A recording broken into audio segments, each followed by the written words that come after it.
હાલ એક ખૂબ જ દુઃખદ સમાચાર સામે આવી રહ્યા છે। તો રાજકોટ શહેરના ટીઆરપી ગેમ ઝોનમાં શનિવારે સાંજે વિકરાળ આગની વિકરાળ દુર્ઘટનામાં 28 લોકોના મોત નીપજ્યા છે।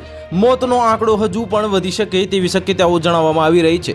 આ ગોઝારી ઘટનામાં રાજ્યના ગૃહમંત્રી હર્ષ સંઘવી બાદ મુખ્યમંત્રી ભૂપેન્દ્ર પટેલ પણ આ ઘટના સ્થળે પહોંચ્યા છે। મુખ્યમંત્રીના માર્ગદર્શનથી ગૃહ રાજ્યમંત્રી એવા હર્ષ સંઘવી મોડી રાત્રે રાજકોટ ઘટના સ્થળની મુલાકાતે પહોંચ્યા હતા, જ્યાં તમામ જવાબદાર અધિકારીઓ સાથે પ્રાથમિક તબક્કે મીટિંગમાં ચર્ચા કરી હતી અને સાથે જ તાત્કાલિક એસઆઈટી ટીમની રચના પણ કરવામાં આવી છે, જેમાં સીઆઈડી ક્રાઇમના વડા સુભાષ ત્રિવેદીના વડપણ હેઠળ એસઆઈટી ટીમમાં ફાયર બ્રિગેડના અધિકારી, એસ્ટેટ વિભાગના અધિકારી અને તેને સંલગ્ન તમામ ડિપાર્ટમેન્ટના અધિકારીઓને ઊંડાણપૂર્વક તપાસ કરવા જરૂરી સૂચનો પણ સરકાર દ્વારા કરવામાં આવ્યા છે। ત્યારે રાજકોટની આ ઘટના બાદ અમદાવાદ સહિત રાજ્યના તમામ જગ્યાએ આવેલા ગેમિંગ ઝોન નવી સૂચના ન મળે ત્યાં સુધી બંધ રહેશે।